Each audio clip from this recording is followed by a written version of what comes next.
Hi friends, నేను మీ ఉషాని. ఈరోజు మన స్వీట్ వచ్చేసి గోధుమ పిండి తాటి బెల్లం హల్వా ఎలా చేసుకోవాలో చూద్దామా. దానికంటే ముందుగా మన ఛానల్ ఎవరైనా కొత్తగా చూస్తున్నట్టయితే లైక్ చేయండి, షేర్ చేయండి, కామెంట్ చేయండి, బెల్ కొట్టండి, సబ్స్క్రైబ్ చేసుకోండి ఫ్రెండ్స్. అలాగే ఎంతో టేస్టీగా ఉండే గోధుమ పిండి హల్వా ఎంతో టేస్టీగా ఈజీగా మనం ఇంట్లోనే ఎలా చేసుకోవాలో చూద్దాం రండి. ఇంకెందుకు కావాల్సిన రెసిపీలోకి వెళ్దాం రండి. గోధుమ పిండి హల్వా తయారయ్యే విధానం.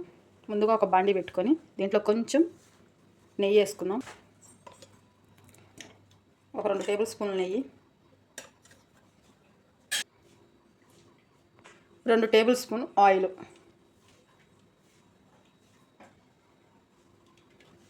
ఇది మొత్తం కొంచెం మెల్ట్ అవ్వాలి. అలాగే దీంట్లో ఒక 10 జీడిపప్పు బాగా ఈ నేతిలో ఫ్రై చేసుకోవాలి. ఇవాళ మనం గోధుమ పిండి హల్వా తాటి బెల్లంతో అలా చేసుకోవాలి. ఇవి కొంచెం ఫ్రై అయిపోయినాయి, తీసేద్దామండి. ఇలా ఫ్రై అయితే చాలు, మరి నల్లగా ఫ్రై అయిపోయినా కానీ టేస్ట్ బాగోదు.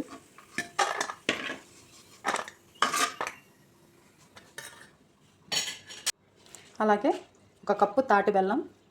ఈరోజు మనం తాటి బెల్లంతో గోధుమ పిండి హల్వా చేసుకున్నాం. నేను కొంచెం వాటర్ వేసేసాను, ఒక చిన్న గ్లాసు. ఇది మొత్తం కరిగితే సరిపోతుంది, పాకం రానవసరం లేదు. ఇది మొత్తం కరిగిపోతే చాలు. ఈ తాటి బెల్లం హెల్త్కి ఎంతో మంచిది, రక్తం పడుతుంది, ఒంట్లో వేడి తగ్గిస్తుంది. తప్పకుండా మీరు కూడా తాటి బెల్లం దొరికితే తప్పకుండా తీసుకోండి. అలాగే ఈ బెల్లం మొత్తం కరిగిపోవాలి, ఇది మొత్తం మెల్ట్ అవ్వాలి. అలాగే తాటి బెల్లం దొరకని వాళ్ళు మామూలు బెల్లం అయినా సరే వేసుకోండి, మీ ఇష్టం. ఇది మొత్తం ఇలా కరిగిపోతే చాలు. ఇలా కరిగిపోయింది, ఇలా ఉంటే చాలు. ఇది గ్యాస్ ఆపుకుందామండి. ఇంకా అలాగే మిగతా ప్రొసీజర్ చూద్దాం.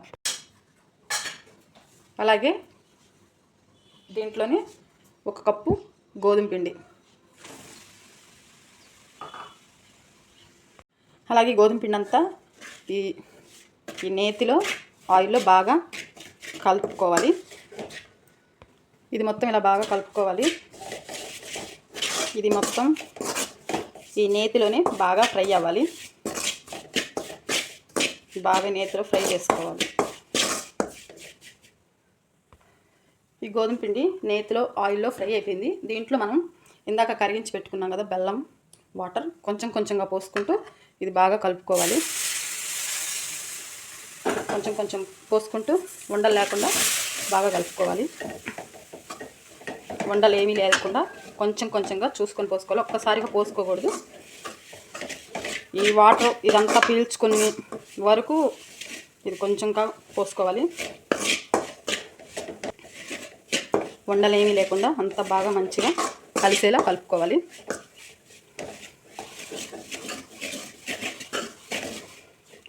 అలాగే ఇంకొంచెం పోసుకుందాం,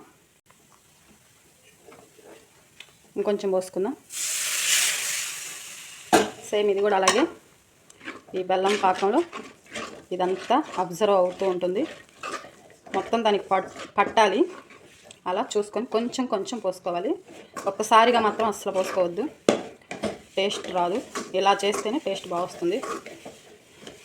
చాలా ఈజీ గోధుమ పిండి హల్వా, తప్పకుండా మీరు కూడా చేసుకోండి. అలాగే మన ఛానల్ ఎవరైనా కొత్తగా చూసినట్లయితే లైక్ చేయండి, షేర్ చేయండి, కామెంట్ చేయండి, సబ్స్క్రైబ్ చేసుకోండి. మిగిలిన నాకు కొంచెం కూడా పోసుకుందాం. మొత్తం పోసుకున్నాం కదా, ఇదంతా దీంట్లో ఉండలు ఏమీ లేకుండా బాగా కలిసిపోయేలా మొత్తం కలుపుకోవాలి. గ్యాస్ సిమ్లో పెట్టుకొని మాత్రమే ఇదంతా చేసుకోవాలి. కొంచెం బాగా కలుపుకోవాలి. అలాగే కొంచెం టేస్ట్కి దీంట్లోని ఒక చిటికెడు సాల్ట్, టేస్ట్ కోసం. స్వీట్లో సాల్ట్ వేసుకుంటే ఆ టేస్ట్ ఇంకా బాగుంటుంది కదా, అందుకే కొంచెం వేసాను. అలాగే దీంట్లో ఇంకొంచెం నెయ్యి వేసుకుందాం. కొంచెం నెయ్యి ఈ నేతిలో బాగా కలుపుకోవాలి. ఈ హల్వా మొత్తం ఇలా నేతిని మొత్తం వదిలేస్తూ ఉంటుంది. అప్పుడు మనం ఇది అయిపోయినట్టు. దీంట్లోనే మనం కొంచెం యాలకుల పొడి, కాసినవి జీడిపప్పు మొత్తం వేసుకొని బాగా కలుపుకోవాలి. అలా ప్లేట్కి వేసుకొని ఇట్లా నేర్పుకుంటే పీసులుగా వస్తుంది. నేతి రాసిన ప్లేట్లో చాలా టేస్టీ. తప్పకుండా మీరు కూడా ట్రై చేయండి. చాలా ఈజీ కూడా. ఉండే గోధుమ పిండి హల్వా తాటి బెల్లంతో అయిపోయింది. ఇది ఇంకెలా ఉన్నప్పుడే చిన్న పీసెస్గా కట్ చేసి ఇలా చిన్న పీసులుగా కట్ చేసుకున్నాం. ఇలా డైరెక్ట్ అయినా తినవచ్చు, కానీ పీసుల్లో కట్ చేసుకుంటే కొంచెం బాగుంటుంది. మీ ఇష్టం, మీరు ఎలా అయినా తినండి. టేస్ట్ అయితే ఎలా అయినా బాగానే ఉంటుంది. తప్పకుండా మీరు కూడా ట్రై చేయండి. అలాగే ట్రై చేసి మీకు ఎలా వచ్చిందో కామెంట్ బాక్స్లో కామెంట్ చేయండి. ఒక పీస్ తీసుకుందామండి మనం. చాలా ఈజీగా వచ్చేస్తుంది. నెయ్యి రాసాం కాబట్టి చాలా స్మూత్గా చాలా బాగుంటుంది. తప్పకుండా మీరు కూడా ట్రై చేయండి. ఎంతో టేస్టీగా ఉండే తాటి బెల్లం గోధుమ పిండి హల్వా.